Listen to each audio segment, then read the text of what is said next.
Hello et bienvenue à tous sur mon nouveau vlog qui porte sur le road trip que nous avons fait cet été. Donc nous sommes arrivés avec Spirit sur Détroit. Mhm. En fait, après nous avons descendu jusqu'à... En West Virginie, où on a fait un peu tout ce qui était nature.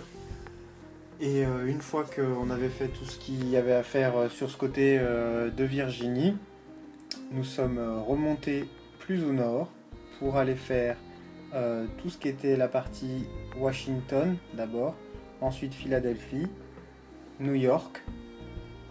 Et une fois qu'on avait fait New York, on n'est pas tout de suite passé sur Boston. On est allé un peu faire des parcs naturels au nord. On est redescendu sur Plymouth et Newport, les zones par lesquelles sont arrivés les premiers Américains dans les années 1600. Nous avons fait Boston et Salem, connu pour ses sorcières. Nous sommes remontés au nord jusqu'au Canada, où Leslie y a une amie. Et par la suite, on est descendu directement en direction des chutes du Niagara à Buffalo, à la frontière avec le Canada, qu'on va voir juste après. Et une fois qu'on avait fait, qu'on a atteint le Canada, on est redescendu au sud, comme on va pouvoir le voir, sur Cleveland, puis Cincinnati encore plus au sud. Et pour terminer, nous avons fini là par où nous sommes arrivés, à Détroit, 2 semaines plus tard. Donc à chaque fois on va vous montrer une carte, mais ce n'est pas la même, c'est fait avec un logiciel de l'iPad, donc vous étonnez pas si elle ressemble pas trop à la carte que nous avons vue avant. Donc là nous sommes dans les paysages donc un peu montagneux de la Virginie, donc les paysages ruraux. Donc le moulin, et ça c'est un pont naturel.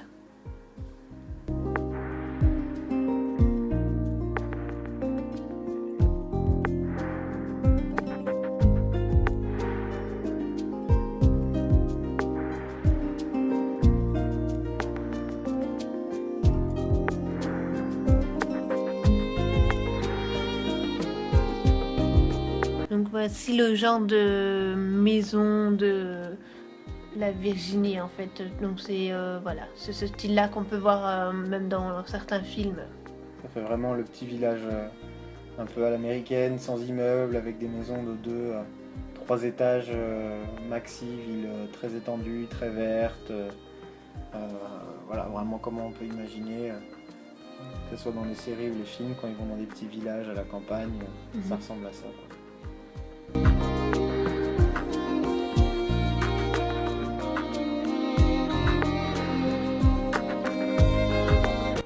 Donc, par la suite, nous sommes passés par la Shenandoah Skyline Drive, qui est une région montagneuse, et en fait, ils ont une route qui suit le sommet des collines et des petites montagnes des environs.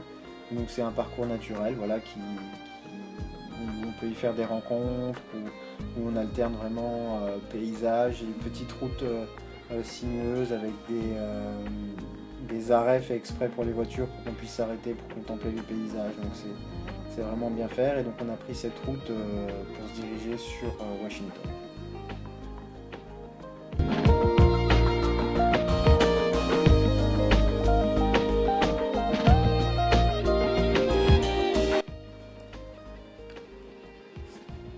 Donc là on est arrivé à Washington avec ces bâtiments administratifs des États-Unis. Donc au tout début c'était le siège du Pentagone, la Maison Blanche, les services secrets.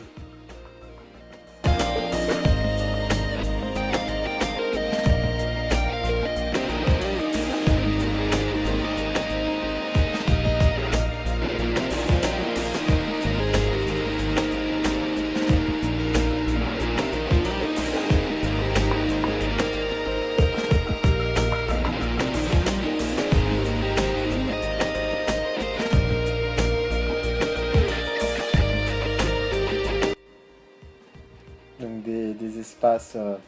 C'est vraiment, c'est la ville peut-être ce qu'on imagine la moins américaine en fait, parce que c'est très étendu, c'est très historique, c'est des grands bâtiments, c'est très design et ça fait pas moderne justement, ça fait plus ville historique que ville vraiment fonctionnelle. Beaucoup de musées également. Voilà.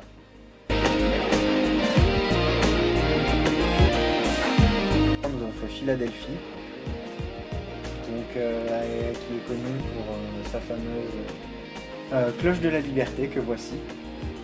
On peut admirer dans un parc de la ville en accès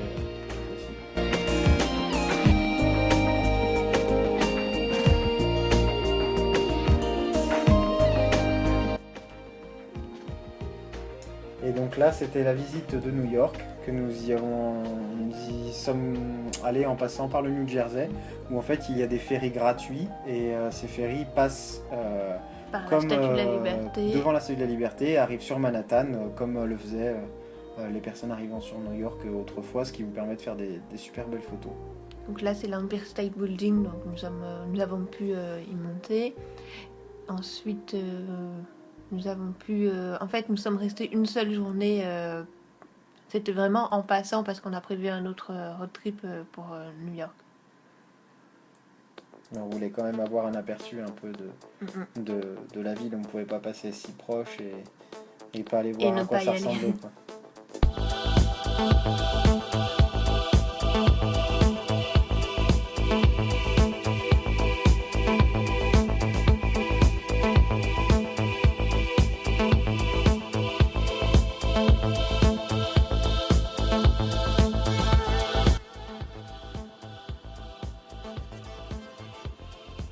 Avec la fameuse place que vous aurez tous reconnue. Times Square.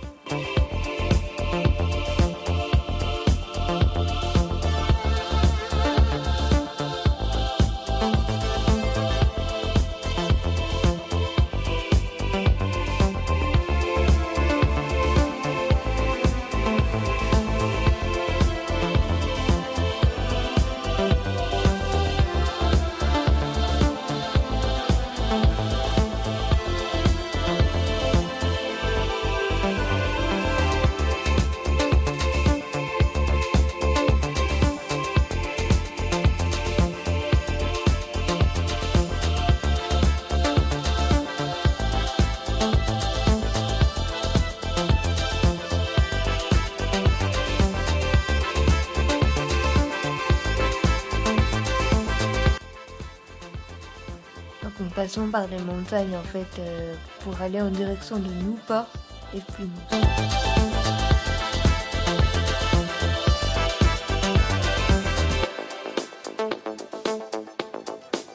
To the functional system of neural activity that creates our world, there is no difference between dreaming a perception and an action, and actually the waking perception and action. Voilà, c'est la zone où se trouvent Newport et Plymouth, qui est la zone historique par laquelle sont arrivés les premiers Américains dans les années 1600, donc qui sont des zones en bord de mer, très isolées, humides, très calmes, très nature. On va vous laisser découvrir ça.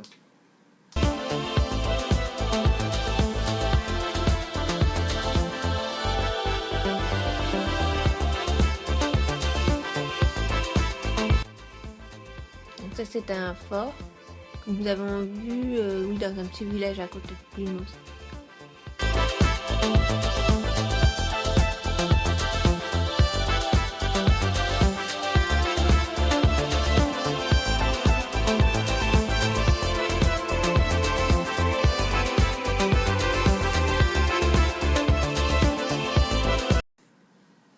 Voilà l'architecture locale qui est très caractéristique de cette zone qui est vraiment aux confins du nord-est des États-Unis, sur la zone de la Nouvelle-Angleterre, quoi.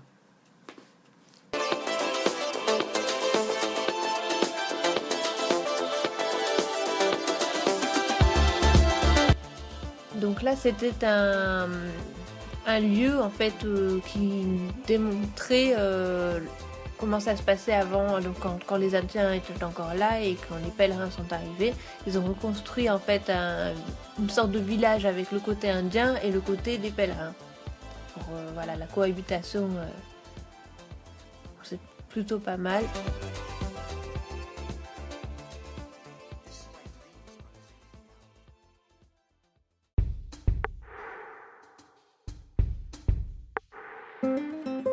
Là, c'est le fameux endroit par lequel historiquement ils sont censés être arrivés. Et cette fameuse pierre, là on voit pas très bien, mais c'était marqué 1620, l'année à laquelle ils sont arrivés et le fameux endroit par lequel ils sont censés avoir débarqué. Donc ensuite on a fait route au nord en direction du Canada, en passant par les montagnes blanches, qui est un parcours pareil, où on longe des rivières et des cascades très naturelles, jusqu'à Boston. Sur lequel on est resté une bonne journée pour visiter.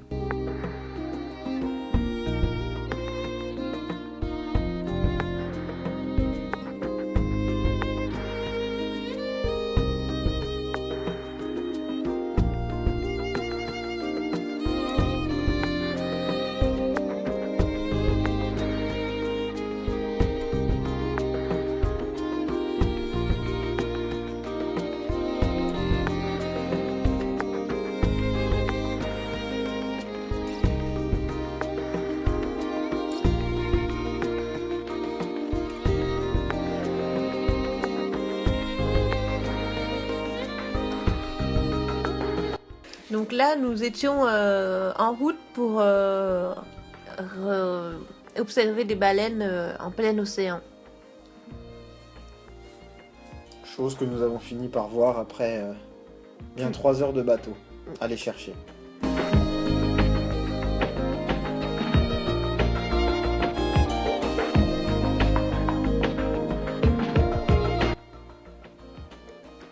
Dans cette zone, nous sommes repassés sur un peu une partie naturelle. On y a pu faire un peu de rafting ou des visites au sein de canyons et de forêts.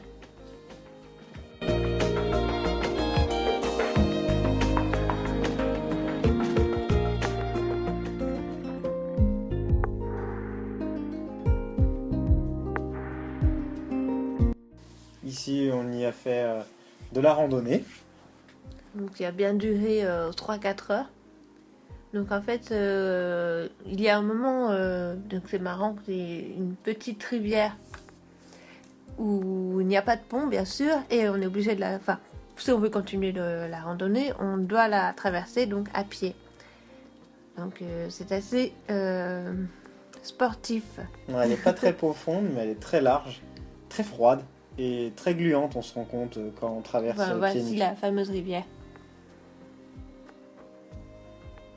Donc, là, je marque ma réussite de la traversée. La victoire de la journée.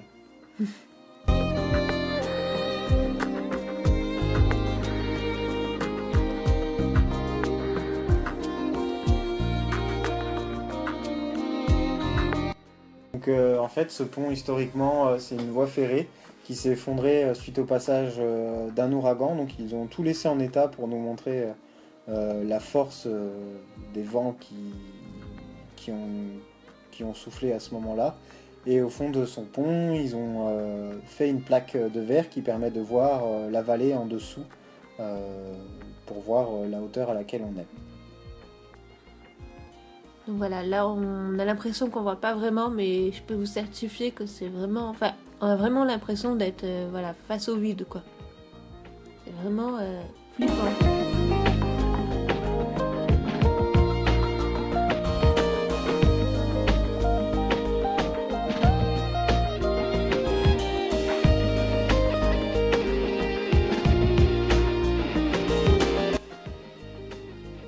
Donc là, les pylônes qu'on voit, c'est bien les pylônes qui tenaient autrefois la voie ferrée, qui se sont effondrés sous les vents.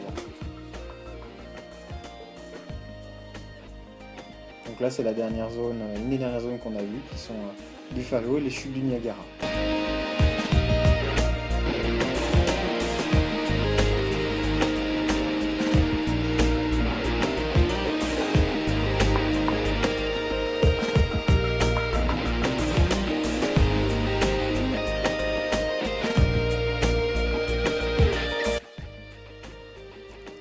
Voilà, c'est la première vue qu'on a pu apercevoir des chutes. Donc on était quand même assez éloignés. On était en direction du bateau justement pour aller goûter l'eau, comme on peut dire. Donc les chutes que vous voyez à gauche sont du côté américain et la terre que vous voyez à droite c'est le côté canadien. Et il y a deux parties des chutes, c'est la gauche là qu'on a pu voir côté américain et tout au fond en forme de U, les chutes canadiennes.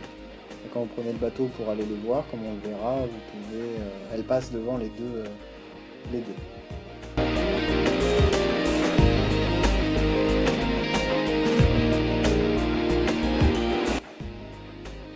Voilà le fameux bateau. Donc ça c'est les chutes côtières américaines.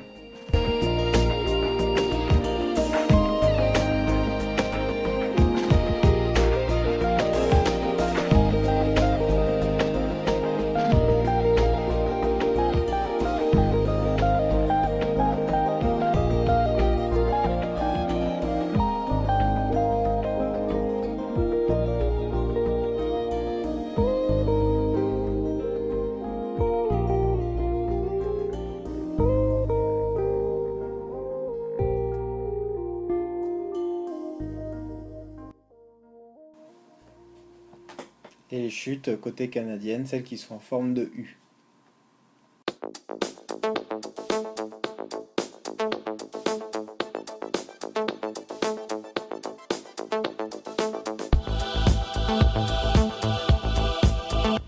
Donc là c'est le côté canadien qu'on peut voir. Donc voilà une vue d'ensemble.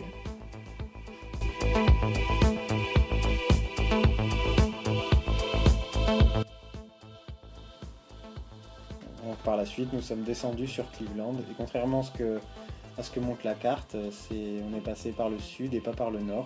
Donc là, ce qu'on peut voir, c'est le premier musée qu'on a fait, qui était un musée dédié au rock'n'roll, avec les brouillons de chansons, des costumes de chanteurs. Comme vous l'avez pu voir, c'est Beyoncé. Surtout sur le thème du rock'n'roll, c'est.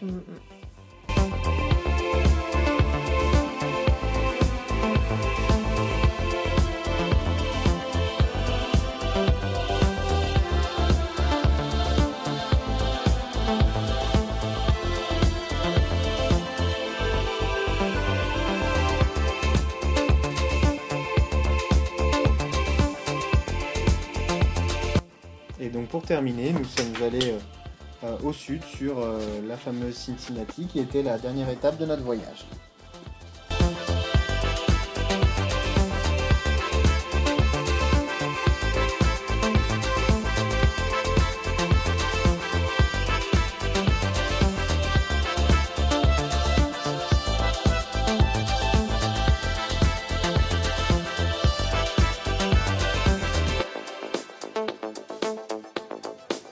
To the functional system of neural activity that creates our world, there is no difference between dreaming a perception and an action, and actually the waking perception and action.